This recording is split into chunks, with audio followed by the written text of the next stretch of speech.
The war had ended, but the ocean had not forgotten. Steel decks still bore the scorch marks of 1904, where corsairs and hellcats once clawed at the wind. Victory brought peace, but not safety. In the quiet years after World War, pilots still died in sight of home, not from enemy fire, but from the machines that victory had built. The jet age arrived too fast for the ships that carried it, and every straight deck became a reminder that lessons paid for in war had not yet been learned. From that silence, one man began to ask the question no admiral dared. What if the sea itself could forgive? The harbor wakes beneath a thin sheet of fog. Gulls trace slow circles above the cranes. Their cries vanish into the low hum of generators. The smell of salt and diesel hangs heavy in the air. Footsteps rise from the gangway of HMS Illustrious. Captain Dennis Campbell ascends alone, briefcase in hand. Inside it, one sheet of paper, a sketch so simple it looks like nothing. A flight deck, angled 10 degrees to port. He stops halfway up the ladder, metal cold beneath his gloves. Beyond the gray water, shipyard men hammer steel. Another carrier refit, another promise to make flying safer. But for Campbell, the numbers have already become unbearable. 43 aircraft lost in 12 months, 17 pilots dead, dozens more crippled. Every crash within the final 30 seconds of flight. Engines still running, throttles wide, wings shaking. Then, impact, flame, silence. Records from Portsmouth Air Department show, in the past year, landing accidents alone claimed more lives than all other peacetime training causes combined. He can hear it still. The shriek of arresting cables, the dull crash of a panther striking the barricade, the smell of burned paint drifting across the deck. The jet age has arrived, but the ships are trapped in another era. On a straight deck, there is no second chance. Miss the wires, and the pilot meets the barricade head-on. A single steel net between man and inferno. Data tells part of the story. A 30-ton jet approaches at 125 knots, 211 feet per second. 4 arresting wires stretched across 60 feet. If you miss them all, you have 2.1 seconds to live. Silence fills that number. Wind against the microphone on the LSO's tower. A man's voice crackling through the headset. Cut. Power. Wave off. Then static. Every admiral knows the truth, but few speak it. The carriers they command were built for propeller planes, for hellcats that could drop throttle and fall onto the deck. Jets cannot. Their engines need 7 seconds to spool, an eternity when the ocean rises beneath you. Campbell has attended too many funerals, mothers in black, officers in white gloves, a folded flag heavy as guilt. He wonders how many of them trusted the design, believed the machine knew better than the man. He doesn't think of himself as an inventor. He is a career officer, orderly, procedural. But today, the sheet in his case feels alive. A line angled across the page, a heresy in graphite. Above him, the deck is slick with mist. He steps onto it, feels the roll of the ship under his boots. Somewhere forward, a crane swings a Panther fuselage into position. The sound of chain links scraping steel echoes through fog. It reminds him of the arresting cables, of how they scream when a pilot hits just right, and how they snap when he doesn't. Campbell sets his briefcase on the railing. He opens it, staring at the sketch. 10 degrees. Not much, just enough to change everything. He doesn't know if the idea is madness or mercy, only that doing nothing feels worse. The fog thickens, then breaks with a gust from the channel. Somewhere below, engines cough to life, a deck tug moving aircraft into launch position. The hum grows, steady, mechanical, patient. He watches the white exhaust drift aft, curling over the straight edge of the flight deck and disappearing into open air. A perfect line, clean, final, absolute. For 30 years, naval aviation has trusted that line. It has also buried hundreds along it. Campbell closes his case. The latch snaps like a seal. Around him, the wind carries the clang of paint buckets. Sailors are marking deck boundaries for a new exercise. A roller drips white across wet steel, its motion slow, rhythmic, hypnotic. He listens. The brush of paint against metal sounds like breathing. He imagines it turning slightly, A new line cut through fog and habit. The roller squeaks once, its rhythm fading into the wind, and the next sound waiting to be heard is the shriek of an approaching jet. The sound comes first, a rising whine that trembles through steel and bone, jet turbines spooling against the wind. Below deck, men pause their work and look upward, because everyone on a carrier knows that sound, the moment between control and chaos. The Panther drops from the clouds, nose steady, wings catching crosswind spray. Its landing gear unfolds like a prayer said too late, 140 miles per hour, 30 tons of aluminum and fuel, 2 seconds from salvation or fire. The arresting cables gleam with salt, tension to 40,000 pounds each. An LSO stands on the port quarter, paddles crossed, eyes locked on the approach. The deck rolls 3 degrees starboard, then back. His voice crackles into the headset. Power, power, catch it, cut! The aircraft slams down. The hook misses all 4 wires. A scream of metal follows, barrier up. Impact, flame crawls through the forward deck. For 10 seconds, daylight turns the color of blood. Then silence. Only the wind remains and the small hiss of water meeting fire. In that silence lives the truth. Every landing is a wager against physics. At 125 knots, a Panther covers the length of a football field in less than a second. Throttle lag. 7 seconds from idle to full thrust. No human can bridge that distance in time. Records from the Bureau of Aeronautics, 1951. 776 Class A mishaps in 1 year, 2 per day, most during landing. Peace, they call it, the kind that kills without headlines. Across the Atlantic, the same arithmetic repeats. British carriers lose 1 pilot for every 30 landings. A game of odds played on steel the size of a city block. Men learn to land in fear. They learn to live inside it. A petty officer once wrote in his log, "The smell of cordite and burning paint follows us to dinner." Another note, unsigned. Sometimes I hear the wires snap in my dreams. These are not statistics. They are echoes, still vibrating in the metal underfoot. The engineer's solutions are mechanical, better barriers, thicker nets. The Davis system cost $3 million, capable of catching a 25,000-pound jet at full thrust. When it worked, men applauded. When it failed, they dug graves. The British Flex Deck, a rubberized landing surface meant to absorb impact. 40 test landings. It held. It also terrified. Pilots called it bouncing death. Every fix ends where it begins. A straight deck, 60 feet of margin, and 0 room for human error. Campbell studies each report late into the night. His desk lamp hums. Stacks of carbon copies lean against his coffee cup. Photographs show wreckage twisted beyond recognition, nose sections folded into barriers like crushed tin. Each caption reads the same: missed wires, barrier failure. He underlines a single phrase from Captain William Rasher's 1945 memorandum. Current landing procedures force all aircraft into a 60-foot impact zone with 0 margin for error. He copies it by hand, adds 1 line beneath it. 0 margin means 0 forgiveness. The pencil breaks under pressure. He stares at the snapped lead in his hand, a thin, useless thing that tried to hold too much force. Outside, the wind rattles the office windows, the same wind that moves over carrier decks at night, carrying salt into open wounds and oil into memory.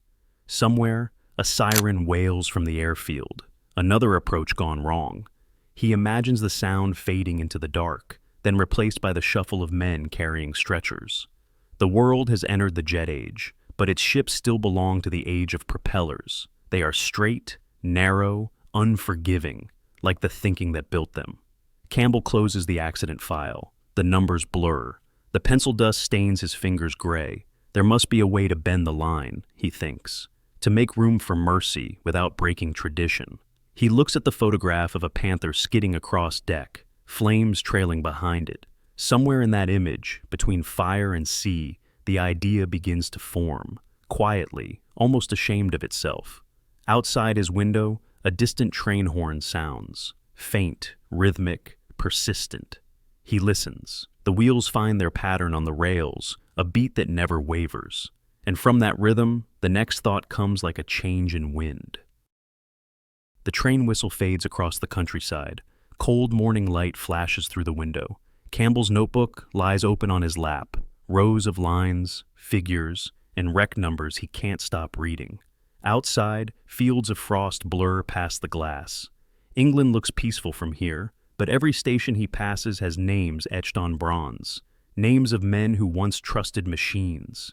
He turns a page, a sketch of a carrier deck, straight and narrow. He draws a small jet above it, traces its descent, then its collision. The pencil line ends in a smudge of graphite ash.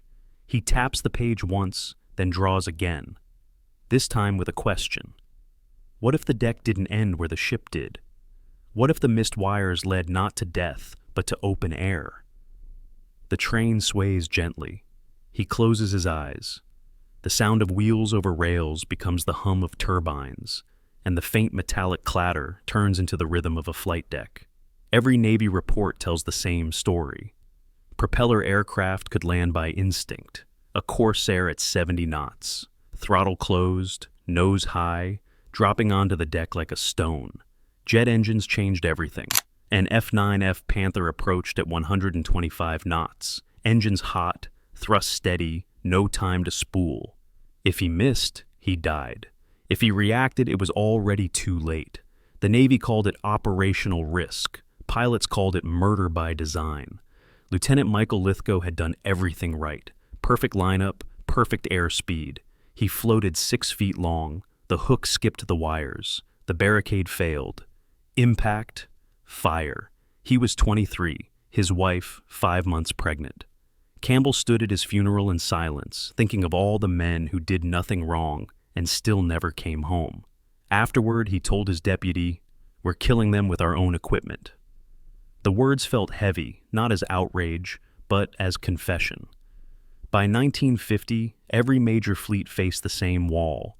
Faster aircraft, slower response, designs built on yesterday's assumptions. 1952 on 1942, one admiral wrote in a private memo, and the gap is filled with funerals. They tried everything: rubber decks, wider barriers, shock absorbers under arresting gear. Each new solution reduced one hazard, but multiplied another. The paradox deepened. The better the aircraft performed, the deadlier the landing became. Campbell's desk filled with proposals, diagrams of nets, reinforced bulkheads, and automatic arresting cables. None addressed the question that haunted him. Why must the landing area always run straight? Every pilot approached parallel to the ship's axis. Every failure ended the same way. There was no escape route, only the barricade and the men standing behind it. At night, Campbell visited the carrier yards. The docks were quiet, only the hiss of welding torches cutting through the dark. Sparks fell into puddles like dying stars. He traced his hand along the edge of the deck, a perfect straight line of steel, wet, with condensation. To the engineers it symbolized symmetry. To him, it was a guillotine. He imagined tilting it slightly, 10 degrees to port, enough for a missed approach to end in open air, enough to give a man a second chance. He smiled at the absurdity. It sounded like blasphemy, but so did every real breakthrough. In the distance, a harbor bell rang twice. A low fog crept back from the sea, swallowing the welder's light, one spark at a time. When he returned to his cabin, he sketched quickly before courage faded. One line, the ship's axis. Another, diverging left, like an arm reaching for mercy. He labeled it 10 degrees. The motion of the ship underfoot made the pencil shake, and the graphite line trembled slightly across the page. He didn't erase it. Imperfection felt honest. Real decks roll, he thought. So must ideas. He stared at the drawing until the sound of waves filled the silence. Somewhere aft, a deck crew tested the arresting cables. The metallic snap echoed through the bulkhead. It didn't sound like safety. It sounded like tension begging to break. He folded the paper once, slid it into his briefcase beside a letter marked confidential. The letter requested his presence at the Ministry of Supply to discuss ongoing issues in carrier landing safety. Campbell closed the latch. The same sound that ended Section 1, a click like a door locking shut on doubt. Outside, dawn rose through the mist, washing the harbor in silver light. Seagulls circled the cranes. A ship's whistle answered the morning tide. Somewhere beneath that sound, the steady rhythm of hammer against steel continued, each strike carrying forward, measuring the distance between tragedy and change. The corridors smell of paper and oil, typewriters chatter behind closed doors.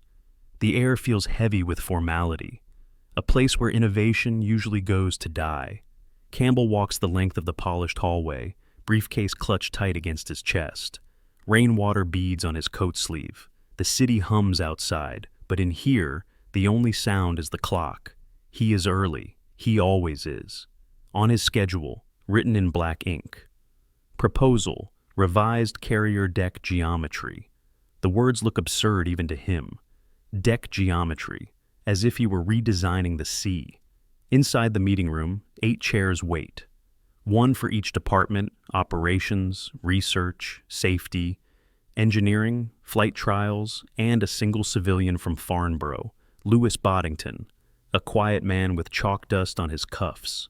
Campbell places the sketch on the table. No fanfare, no introduction, just the truth in pencil and silence. 10 degrees, to port. For a moment, no one breathes. Then the voices rise, clipped, precise, and absolute. This is illegal. This violates the Air Navigation Convention. You'd have pilots landing sideways. Do you understand the ship's roll dynamics? The drift will kill them faster than the barricade ever could. The room becomes an echo chamber of certainty. Campbell listens without blinking. He has heard worse over wreckage. Only Boddington remains quiet. He leans forward, adjusts his glasses, and says softly, "Show me the math." The engineers fall silent. Drift angles, roll amplitude. No one has actual data, only belief. Boddington taps the table twice. "Then we test it," he says. "Paint an angled line on HMS Triumph. Let pilots fly it. If it fails, the ocean will tell us." Rear Admiral Slattery folds his hands. "You understand, Louis," he says. "If anyone dies on that painted line, your career and Captain Campbell's end together." Boddington nods. "And if no one dies, sir?" He smiles faintly. "Then maybe we stop killing pilots who did everything right." The room exhales. No one wants to agree first, but the silence itself becomes consent. Outside, rain beats against the windows. The city traffic murmurs below. Campbell gathers the papers, hands trembling slightly. Not from fear, from release. For the first time, the idea no longer belongs to him alone. As he steps into the corridor, he passes a young clerk carrying folders marked "Casualty Reports." The man nods, polite, unaware. Campbell glances back at the red ink on the folder tabs. They look like bloodlines, drawn straight, unbroken. He whispers, almost to himself, "Maybe it's time something didn't run straight." At Farnborough, the preparation begins. Deck outlines measured, white paint mixed in buckets. Sailors laugh at the absurdity. 10 degrees to nowhere, one mutters. Another shrugs. "If it keeps me from burning alive, I'll try it." The weather turns fair that week, a rare gift of sunlight across Hampshire. Painters crawl across the deck of HMS Triumph, rolling a fresh white line that cuts diagonally across gray steel. It looks fragile, uncertain, a question written on the surface of tradition. When the first pilot walks out to his aircraft, he stops to look at it. "Feels wrong," he says quietly, "but wrong's killed fewer men than right lately." Engines ignite. The sound builds, a chorus of turbines answering the sea wind. The paint gleams wet under the morning light. Campbell stands at the rail, binoculars pressed to his face, watching the first approach. The jet descends steady, aligning not with the ship, but with that angled line of white. Every instinct says it shouldn't work. Every law says it can't. The deck tilts, the pilot corrects, the hook catches the third wire. A perfect landing. For a heartbeat, no one speaks. Then the deck crew erupts. Cheers, laughter, disbelief. The LSO throws his paddles into the air. Campbell lowers the binoculars slowly. A smile, faint and tired, crosses his face. He knows this is only paint, not structure, but in that moment, the difference doesn't matter. The line has already begun to change the world. He writes a note that evening in his log. Trial successful. No drift issues observed. Pilots adapted within 2 landings. He underlines a single word: freedom. The pencil leaves a small streak where the graphite smears. He doesn't wipe it away. Some things are meant to blur. Outside, the ship's deck glows faintly in moonlight. The white angled line gleams against the black sea. Waves break quietly below, and each crest seems to follow that same new direction, tilted, deliberate, alive. The ocean itself appears to lean forward. At dawn, the ship moves through a mirror sea. Low clouds drift like smoke from invisible fires. Salt crusts the railings, and every surface smells of oil and paint. The angled white stripe gleams faintly, cutting across the deck like a scar that refuses to heal. Campbell stands by the island tower, coat unbuttoned, wind tugging at his sleeves. Below, deck crews in helmets signal with flags. Engines flare alive one by one, a mechanical heartbeat echoing across the hull. The first Panther lifts from the elevator, tail hook glinting. Its pilot checks gauges, wipes condensation from his canopy. He glances down the new line of white, 10 degrees to port. Wrong, every instinct says. But instinct hasn't been saving anyone lately. He lowers the canopy, and for a second, the reflection of the angled deck crosses his face, as if the ship itself were staring back at him. Engines roar. The jet rolls forward, vanishing into spray as it clears the bow. Minutes later, the same sound returns from above, a distant shriek growing nearer, circling, aligning not with the ship's length, but its question. The landing signal officer steadies his paddles. 3/4 of a mile, he murmurs. The pilot's voice cracks through static. Power on. In sight. Every man on deck holds his breath. The ship rolls 2 degrees to starboard, the horizon sliding like a trick of light. The jet descends, smooth, level, deliberate. Touchdown. The hook drags, the cable sings, the aircraft stops 50 feet short of the barrier. Silence. Then shouting, laughter, disbelief. Someone claps the LSO on the back, hard enough to knock him sideways. Another crewman simply sits down and covers his face. Campbell writes in his pocket notebook, "No drift, stable alignment, 2 landings, adaptation complete." Over 3 weeks, they repeat the ritual. 200 simulated approaches, 30 actual traps, 0 crashes. Pilots begin to joke about turning left for survival. Some give the painted lane a name, the Mercy Line. Lieutenant Peter Chilton, a young test pilot, records his own note after a missed wire. "I floated long, added power, and climbed away. No fear, no barrier waiting to kill me, just clean air and a second chance." Campbell reads the report that night alone in his cabin. He folds the page and places it inside his Bible. He doesn't pray often, but tonight he whispers a thank you that isn't to God. It's to physics for finally bending. The Admiralty cables in 2 words, data confirmed. But confirmation isn't victory. The paint will fade, the test must become steel. And across the ocean, the Americans still call it madness. Campbell knows the next battle won't be on deck. It will be across conference tables, where pride and proof seldom meet. He prepares his presentation for the U.S. Navy Liaison Office. Slides of the trials, accident charts, pilot testimonies. He adds 1 photograph last, a wide shot of the angled deck under morning light, the white line cutting into infinity. Beneath it, he writes only, "Freedom requires space." That night, the ship lies anchored off Portsmouth again. Rain patters across the canvas covers.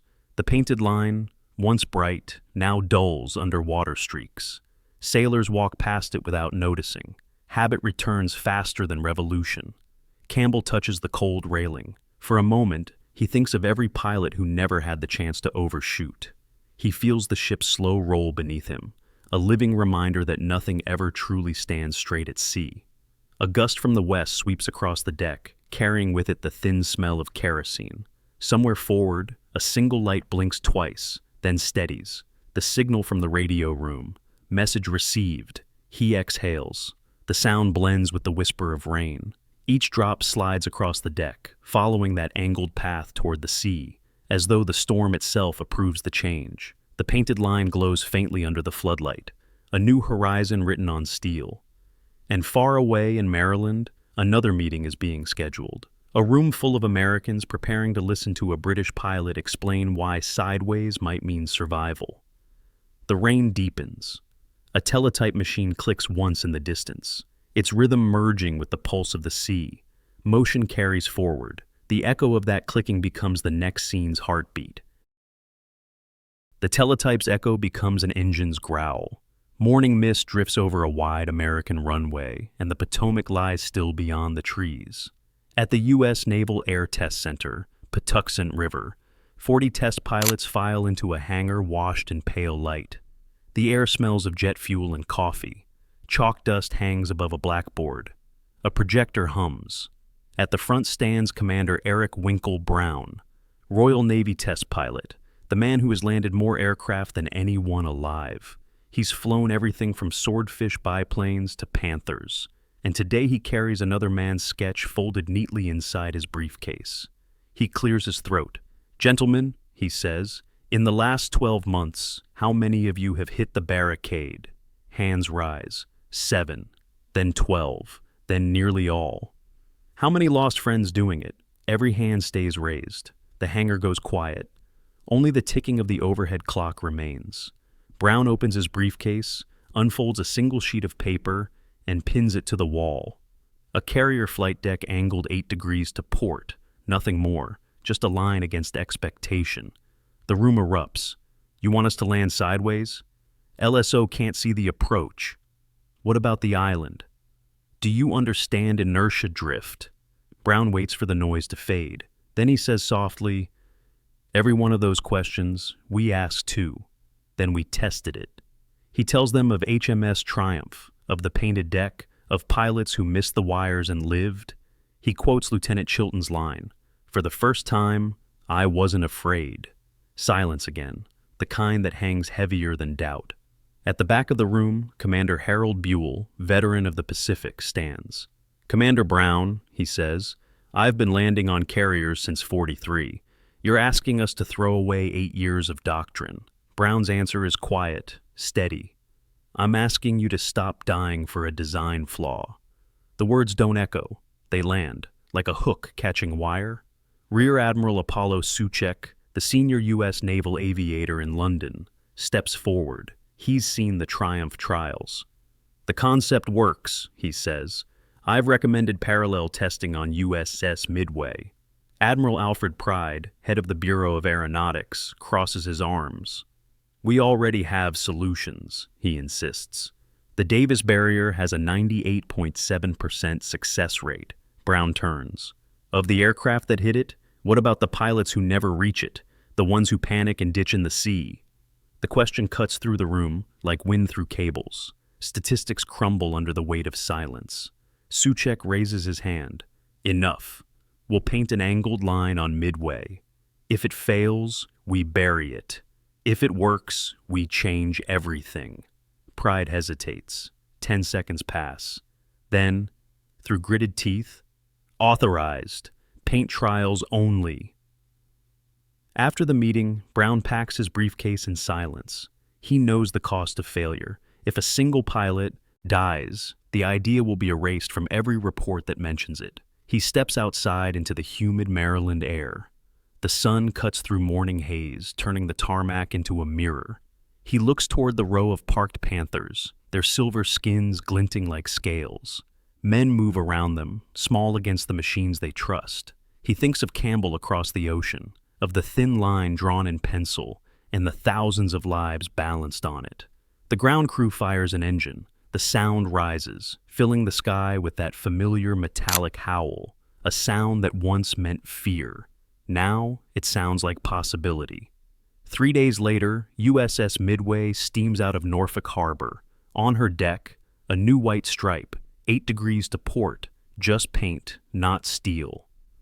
The same experiment reborn in another navy. From above, the angled line catches the morning light, pointing away from the ship's bow, toward the wide Atlantic. A symbol without ceremony, a question that only flight can answer. As the ship clears the coastline, the carrier horn sounds long and low. Its vibration rolls across the waves, a note of defiance and faith. Below deck, an American pilot sharpens a pencil, marking approach angles on a clipboard. He pauses, frowns at the numbers, and mutters to himself, "Doesn't make sense, but I'll fly it." The pencil snaps. He tosses it aside and heads for the ladder. Outside, wind tears across the deck, lifting spray into sunlight. The paint gleams. Engines roar to life. A jet taxis into position, nose pointing not straight ahead, but slightly, courageously, left. The LSO raises his paddles. A whistle cuts the air. Motion replaces argument. And the next sound is the scream of dissent, followed by hope painted on steel. The Atlantic rolls dark and calm off Guantanamo Bay. Dawn stretches in faint gold across the horizon. On the deck of USS Antietam, CV-36, heat shimmers from the turbines, and the air smells of salt, hydraulic oil, and nervous sweat. Lieutenant Commander Harold Hal Buell walks across the planking, helmet under one arm, checklist in the other. He has made 42 carrier landings before this day, every one on a straight deck, every one haunted by the same thought. Miss the wires, and you die with the ship watching. Today is different. The deck no longer runs straight. An 8-degree steel sponson juts from the port side, newly welded, untested under live approach. Buell stops, staring down its length. The line of safety now cuts across the wind like defiance. Below, engineers check the arresting cables, their gloves black with grease. The LSO stations are rewired, their sightlines recalculated to match the new geometry. Even the deck crew feels the tension. Superstition runs thick at sea. Someone mutters, "She's crooked," and another replies, "Maybe that's what we've needed all along." From the island tower, Admiral Apollo Soucek watches silently. He has staked his reputation, and perhaps his men's lives, on this morning. Campbell's design has crossed oceans, paint transformed into steel. If it fails now, it fails forever. Buell climbs into his F9 F5 Panther. He buckles the harness, touches the photograph taped near the throttle. A wife, 2 children, smiles from another world. He breathes once, steady. "Launch ready," he says into the mic. Catapult stroke, a surge, a roar, the horizon tilts away. The Panther climbs into perfect blue. He circles once, twice, watching the sea and deck shrink beneath him. "Antietam Tower, this is Panther 3-2. Request recovery. Roger, 3-2, you are first for trap." His pulse beats in time with the altimeter. He rolls wings level, aligning not with the ship's bow, but with that angled line of faith. 1 mile astern, the LSO steadies the mirror. Ball call, Panther ball 3.2, Roger ball. Buell's hands sweat inside the gloves. He lowers gear, checks flaps, holds the descent. A gust lifts him 6 feet, high and long. On any other carrier, that's disaster. On this one, silence. The LSO does not wave off. The deck is clear, correction possible. He drops the nose, eases throttle, hook down, touch, skip, once, twice, 3 times, then free. He has missed every wire. Instinct screams barrier, but there is no barrier, only open deck and air beyond. Buell slams throttle full forward, engine spools, 5 seconds that stretch into eternity. Spray lashes the canopy, then lift. The Panther rises clean over the wake, unhurt, unbroken. He circles again. Second approach. This time the hook snags the 3-wire. Cable sings. Aircraft stops firm, centered, alive. When the engine winds down, Buell just sits there, hands shaking, not from fear, from the absence of it.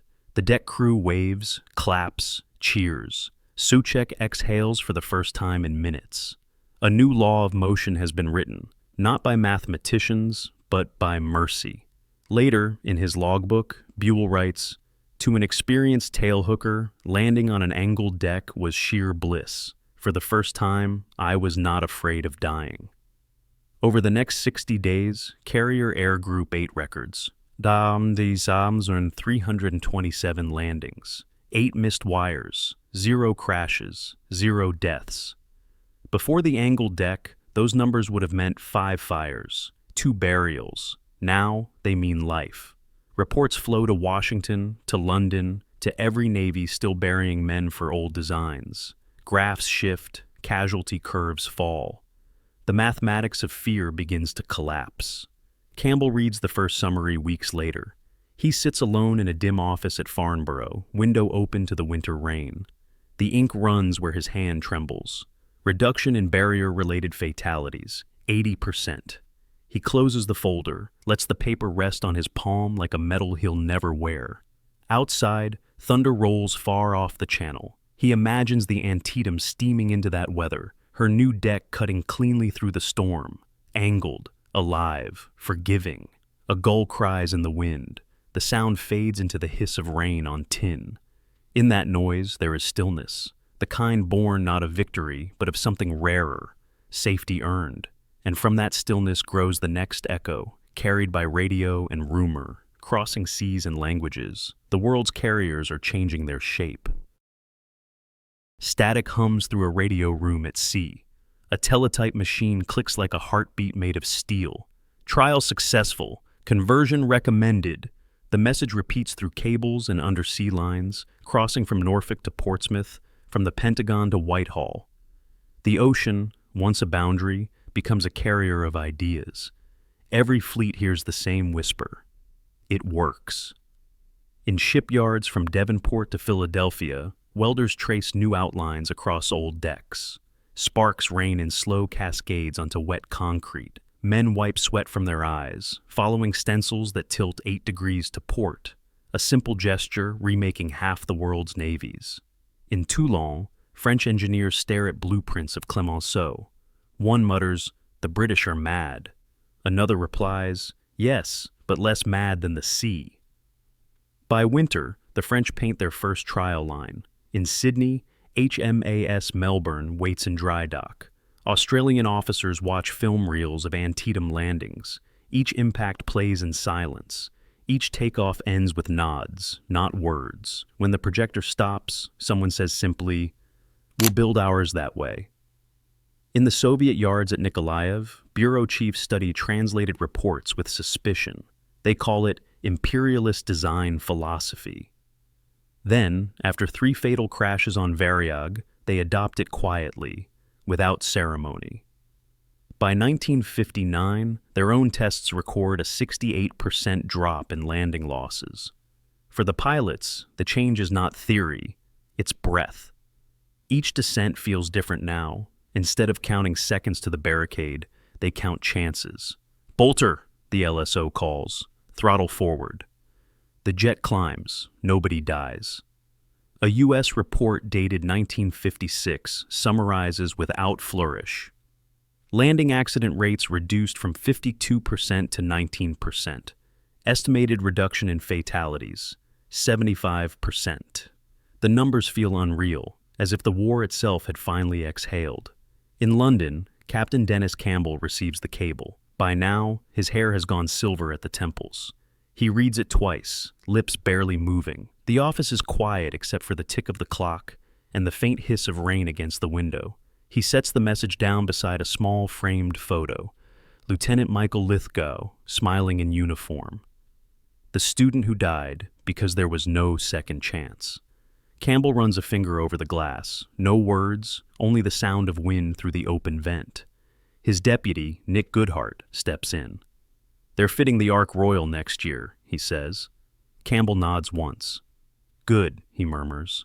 Then, almost to himself, "About time the sea learned to forgive." Film reels from the mid-1950s capture the transformation. Black and white footage flickers with static grain, jets touching down at dusk, arresting cables snapping taut in perfect rhythm, crewmen clapping as engines spool down. Each landing looks ordinary, and that's the miracle. A young British journalist, reporting from Ark Royal's trials, writes in his notebook, "No drama, no fire, just a sound. Cable, hook, stop. Safety so quiet it almost feels holy." Across the Atlantic, the U.S. Navy commissions USS Forrestal. Her deck gleams under floodlights, angled, wide, and crowned with two new inventions, steam catapults and an optical landing aid. The world's first true supercarrier, a city of steel shaped by a single pencil line. At the commissioning ceremony, admirals deliver speeches about innovation and strength. Reporters wait for one man, Campbell, to step forward, to accept praise. He does not attend. He's in Scotland that week, standing at a funeral for a helicopter pilot lost in training, someone who once served under him. Because for Campbell, you attend funerals for your people, always. That evening, at sea, a carrier deck glows beneath the moon. Jets line up in perfect symmetry, their wingtips silvered by reflected starlight. From above, the deck's tilt is almost invisible, a quiet diagonal written into the night. Below, in the ready room, a chalkboard reads, "Bolters, 6, crashes, 0. A crewman wipes the numbers clean, draws a new column for tomorrow. The hum of the ship is steady. Somewhere in that vibration lies the rhythm of survival, a harmony between man, machine, and mercy. The angled deck has spread across the oceans. No headlines, no parades, just the daily, invisible salvation of those who land and live. And somewhere, in a drawer in London, the original sketch, a single trembling line, rests folded beside a broken pencil. The graphite smudge has faded with time, but its meaning remains sharp. The wind over the Atlantic builds again. Rain moves in low sheets across the bow. Signal lamps blink once, twice, then fade as the ship turns toward the rising sun. The sea swells gently, and every crest tilts just slightly to port, as if the ocean itself now follows the same angle. By the early 1960s, the sea has gone quiet again. No reporters waiting for numbers, no cameras watching landings, only the low thunder of turbines and the whistle of crosswinds. Every major navy has turned its decks. Every new carrier leaves the yard already angled. The extraordinary has become routine. And that, Campbell would say, is how revolutions should end. On USS Coral Sea, 1906, Captain John Moore stands on the flight deck at dusk. Vietnam smolders far to the west. He's logged 947 carrier landings. 62 times he's missed the wires. 62 times he's gone around. On a straight deck, those would have been 62 funerals. He looks down the angled lane of steel, 8 degrees of mercy stretching into black water. The night crew moves like shadows. Floodlights throw long white beams across their helmets. Moore lifts his hand to signal clear deck. Engines roar in answer, and the next jet drops from the dark, its hook sparking as it kisses the deck. Cable tight. Screech. Stop. No flames. No sirens. Only the hum of the ship, steady as a heartbeat. He nods to himself, knowing he's alive because of a sketch he never saw. Across the Atlantic, 1973. At Hawker Siddeley Aviation, a retired admiral walks the floor slowly. Dennis Campbell, now silver-haired, leans over a young engineer's shoulder. They're designing vertical lift jets. He asks the same question he's asked all his life. What happens if this fails at night, in bad weather? The engineer sighs. "Sir, the odds are 1 in 10,000. Campbell shakes his head. "And what does the pilot do when it happens?" The room falls silent. He doesn't raise his voice. He doesn't need to. He's speaking a language built from wreckage and mercy. He still receives letters sometimes. Pilots who find his name in manuals, who realize who drew that angled line. One comes from an American Marine aviator, Lieutenant Colonel Arthur Black. It's dated 2003, sent to Campbell's family after his death. They keep it framed in their home. It reads, "I made 147 carrier landings during my career. I missed the wires 142 times. That's 142 moments when, without your father's idea, I might have died. Instead, I simply climbed away and tried again. Your father gave me 142 second chances. The ink has faded, but each word carries weight beyond ceremony. By 1975, the angled deck is so universal that young pilots don't know it was ever debated. They think carriers were always built that way, as if mercy were part of the blueprint. Flight instructors talk of pattern, of glide slope, never of the days when landing meant roulette with fire. The line between past and progress has been folded neatly out of memory. In museums, visitors look at photos of straight decks and ask why the ships look wrong. Curators explain geometry. Few grasp the cost. The angled deck is no longer innovation. It's invisible. Salvation. Embedded in steel, routine, taken for granted. Campbell dies quietly in 2000, age 92, no headlines, no interviews. A short obituary mentions his award, Commander of the Order of the British Empire, and one sentence about a contribution to naval aviation's safety. But somewhere, that same week, a pilot lands safely on a pitching sea at night. His hook catches the 3-wire.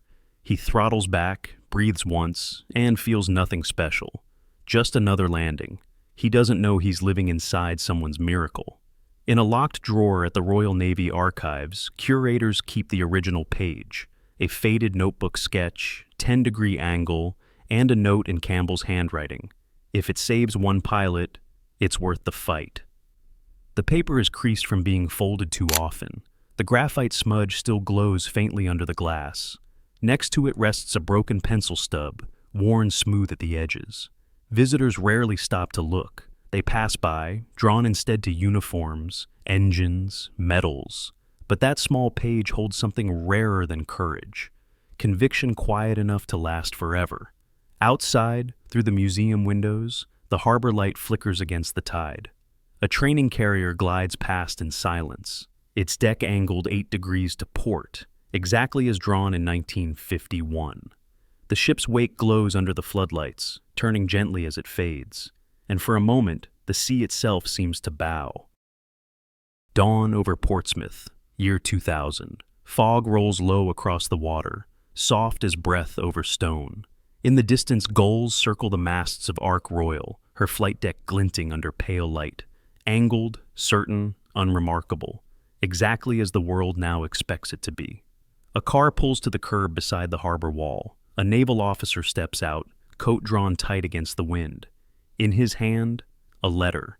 He's here to deliver it to a family he's never met, but whose name he's written on the envelope 100 times before finding the courage to send it. The letter bears a single line at the top. In memory of Rear Admiral Dennis R.F. Campbell.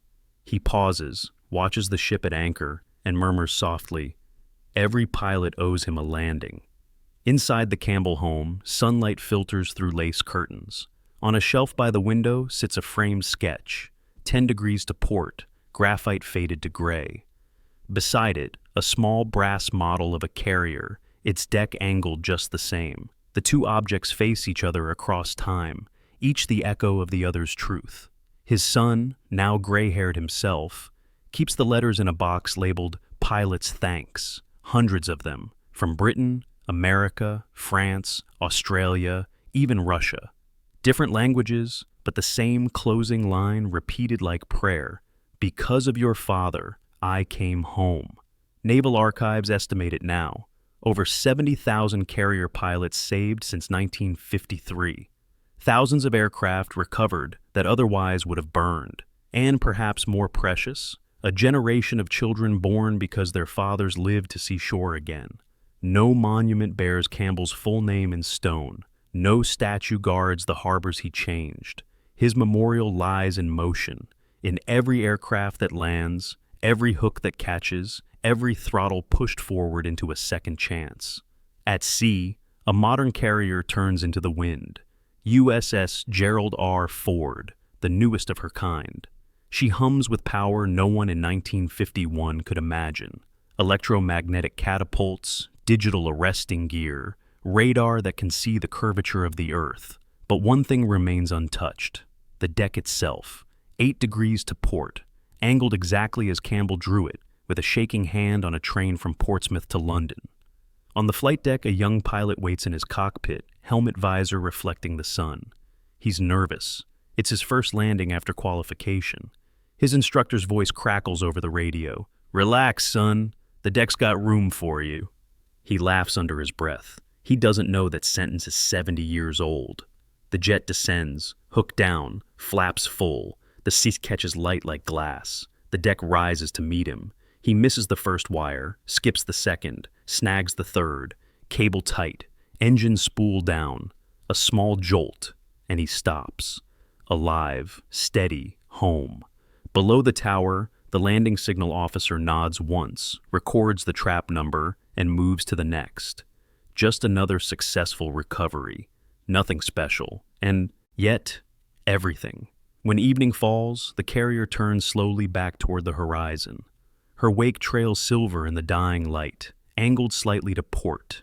On the deck, men move like silhouettes in fog, preparing for the next launch, the next return, the next quiet miracle. Wind hums across steel. The ocean answers in rhythm. The same song it played in 1951, when one man refused to accept that death by design was destiny. He left behind no speeches, only an idea simple enough to fit in a child's sketchbook, that mercy could be engineered, and that courage sometimes looks like a pencil line drawn against tradition. For those who came home, freedom was not a word. It was a landing, a wire caught, a promise kept in silence. And for every pilot who climbs away from the sea, every time the deck tilts safely beneath them, the ocean itself whispers back the same name. Not loud, but certain. Dennis Campbell.